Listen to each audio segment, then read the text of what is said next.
Right now at 10. Today, 3 members of our team made the ultimate sacrifice. 2 Burnsville police officers and a fire department medic shot and killed in the line of duty. We're hurting. By a gunman heavily armed and barricaded in a home along with 7 children. Yeah, and they had us like a tactical or a SWAT team come in and break out the window. And tonight, in-depth coverage of what happened. There is an officer who is in the hospital. As the community comes together to honor the fallen first responders. At times like this, we oftentimes do not have words, but we have the love that is in our hearts. They paid the ultimate sacrifice for all of us. The news starts now. Thanks for joining us tonight. Hundreds of people showed up tonight in Burnsville to honor 3 first responders shot and killed in the line of duty this morning. Officers Paul Elmstrand and Matthew Ruge were just 27 years old. 40-year-old Adam Finseth was a firefighter and paramedic who was part of the SWAT team responding to a domestic violence call this morning at a home in Burnsville, where officers saw a heavily armed suspect was barricaded inside with a family, including 7 children. We have team coverage, including what we're learning about the fallen first responders. We begin, though, with Danny Spiewak and details on that deadly shootout. Danny? Well, Julie, the situation unfolded overnight when Burnsville police responded to a domestic call in a residential neighborhood. During a standoff for the next several hours, police say the shooter killed 3 first responders before the suspect was later found dead himself. 45 CM48, where would you like them to stage at? Just before 2 a.m. Sunday, Burnsville police say they responded to a domestic call where an armed suspect had barricaded himself in a home with family, including 7 kids ages 2 to 15. yeah, it took a long time. Neighbors watched the standoff anxiously. A lot of screaming, all the stuff, and then all the sudden little shot. According to police radio audio obtained by KARE 11 from Broadcastify, Shots fired. Shots fired, shots fired. officers were first reported down around 5:30 a.m. Officers inside, fall back. Outside the home, an armored vehicle had visible bullet holes in the front windshield. This individual had several guns and large amounts of ammunition and shot at the police officers from multiple positions within the home. The city of Burnsville confirms the shooter killed 3 first responders. 2 were Burnsville police officers, both 27 years old, Paul Elmstrand and Matthew Ruge. We are all hurting. The 3rd person killed was 40-year-old Burnsville firefighter paramedic Adam Finseth, who is part of the SWAT team responding to the standoff. It's a tragic day. We're all grieving, and we're all trying to understand what happened. Police say a 4th first responder, Sergeant Adam Medlicott, was injured but is expected to survive. Keep these families in your prayers. Governor Walz has ordered flags to fly at half-staff to honor the lives lost and all first responders. And they go out and do the job to provide us safety that we have the luxury of not having to think about many times. And then this can happen. Police have not identified the shooter, but they did confirm today that he is dead. They haven't said whether he killed himself or died in the exchange of gunfire. Meanwhile, they say all the family members and kids inside the home today got out safely. Back to you, Julie. All right. Thank you, Danny. Emotional tributes to the first responders have been pouring in all day across social media. And tonight, the city of Burnsville gathered to grieve together. Morgan Wolf is live at City Hall, where hundreds of people came together for a candlelight vigil. Morgan? Yeah, Julie, this vigil ended roughly 2 hours ago, but since then I have seen several groups of EMS workers and police officers stopping by at the memorial, really showing that heartbreak is being felt across the state. It's our community. I've lived here 20 years. A somber symbol. It's sad. I didn't even know him, but it's just sad. Is the same one used to signal support. I got my flags on the back. I got to show the officers I'm here for them. Sympathies for the fallen officers and firefighters shot and killed were seen throughout the day and into the evening. I have the distinct privilege. I'm sorry, it's been an emotional day. Visible pain from city leaders. It's been a hard day. Felt at the vigil. But I have the distinct privilege of working alongside the men and women of our police department and our fire department who choose to come to work every day and risk their lives to the benefit of all of us and our safety. They put their lives on the line every day. and I just felt like I needed to be here. Through tears and hugs, badges have no boundaries in tragedy. They got a couple tough weeks ahead of them, so hopefully we can all be there for them and they can feel the community caring for them too. There is an officer who is in the hospital. He and his family also needs your good thoughts. And there is another family that needs your thoughts as well, and that's the family that was in that house. Let's pray together. Our Father, who art in heaven. Prayers of hundreds, emphasizing there's no stronger symbol of support than just showing up.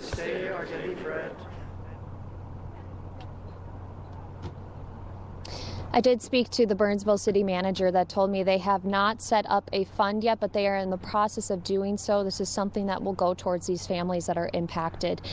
Again, just a very emotional evening, a very gut-wrenching evening, especially for people here in Burnsville. Back to you. Thank you so much, Morgan. Well, the vigil followed a miles-long procession of law enforcement vehicles escorting the bodies of those first responders from the hospital in Minneapolis to the medical examiner in Minnetonka. The route was lined with people showing support. Heidi Wigdahl has more. In times of grief, we gather, even if just to be silent, side by side. This is one of those things that's hard to put into words. As strangers waited on an overpass in Edina, the mourning could be felt miles away at HCMC in Minneapolis. From the skyways to the streets.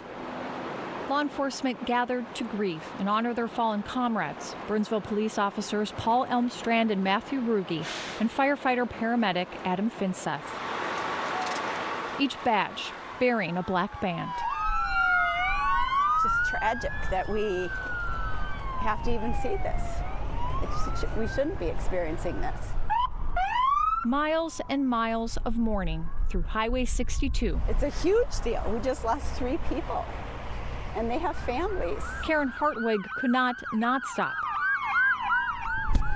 Broke my heart. I was gonna go help my friend move, and I drove across and I saw this and I went and got her, and we came back because we should all be very respectful of what they do every single day. With heavy hearts, a show of love. A procession spanning nearly 20 miles to the medical examiner's office, where family and friends gathered in their grief. Please know you're not alone, and that there is a community that surrounds you with much love and care and prayers and support. First responders, including members of the Burnsville Fire Department, will stand watch of their fallen brothers at the Hennepin County Medical Examiner's Office in Minnetonka until their funerals. Julie. That's so powerful. Thank you, Heidi. Tonight, we're learning more about those men behind the badge and their public service outside of their jobs. Sammy Selena is live with more details. Sammy? Yeah, Julie, we are at the Hennepin County Medical Examiner's Office, and as Heidi pointed out, there are a number of different departments here standing guard to show their respect for those fallen first responders. We know that one of those departments includes Isanti County Sheriff. We're told that Isanti County Sergeant Brandon Oliver started his overnight guard shift just a few minutes ago. He was a mentor to Officer Paul Elmstrand when he was at the Isanti County Law Enforcement Explorers Program for teenagers and young adults. Sergeant Oliver says Paul was exceptional even then, but it's clear all 3 of those killed were dedicated to their community. Burnsville police officer Paul Elmstrand was only 27. Officer Matthew Ruge was also 27. Burnsville firefighter and paramedic Adam Finseth was 40. We're heartbroken. We are heartbroken. Police Chief Tanya Schwartz says first responders risk so much on a daily basis. We pray that they go home to their families. And today, that's not happening. Officer Paul Elmstrand started as a community service officer and was later promoted. He was part of the department's mobile command staff, peer team, honor guard, and field training unit. Matthew Ruge was part of the department's crisis negotiations team and was a physical evidence officer. I'm not at all surprised that he became a police officer because he was all about doing nice things for people.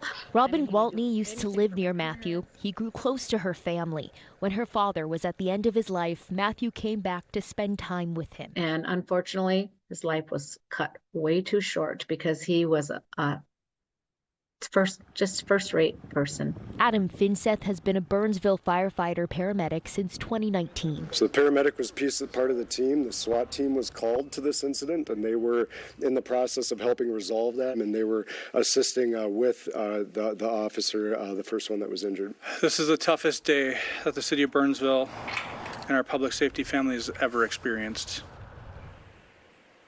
Sergeant Adam Medlicott was also shot and injured. He is expected to survive his injuries. He has been with the police department for 9 years, and in 2020, he was named Burnsville Police Officer of the Year. Back to you, Julie. All right. Thank you, Sammy. It is a story we share far too often. 9 first responders in this region have died on the job since the start of 2023. One of the biggest sources of comfort and support for the families of fallen officers is the Minnesota Law Enforcement Memorial Foundation. The volunteer organization is one of the first to meet with families and offer support. I sat down with the president of the foundation this afternoon, who is also the deputy chief of police in Crystal. I think there's probably a lot of blank stares and tears in those buildings right now. As president of the Minnesota Law Enforcement Memorial Association, Brian Hubbard understands the shock rippling through the Burnsville Police Department. He has sat with many grieving families and offered the association's help in planning the funeral. When we meet with the family in that initial discussion, usually in a living room or across a coffee table, we tell them this is going to be whatever you want it to be.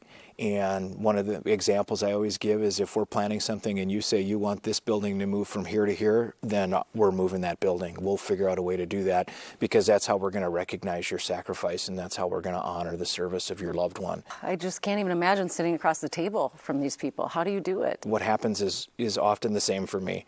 It's a long drive to the house, and when I sit in front of the house, I sit in silence for a little bit and pray about what's about to happen, and then walk in and go, what they need right now is a stable, caring support.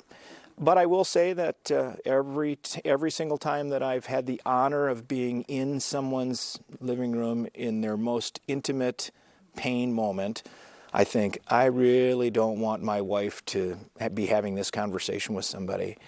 And fortunately can follow it immediately with, I'm glad somebody is here having this conversation. Whenever this happens, we see a huge outpouring from the community and people really want to help. What can people do that's meaningful? You know, I think some of the specifics of that will come in the days forward as we start to get a better sense of these families. But in the meantime, he says, showing support for first responders is really as simple as saying thank you. And so recognizing your local first responders and bringing a card and bringing posters and classrooms saying thanks for what you do, all of that I think helps those first responders continue to do what they're doing and be reminded of why. We will, of course, be following the story as it develops. Stay with KARE 11 on air and online for the very latest on the tragedy in Burnsville.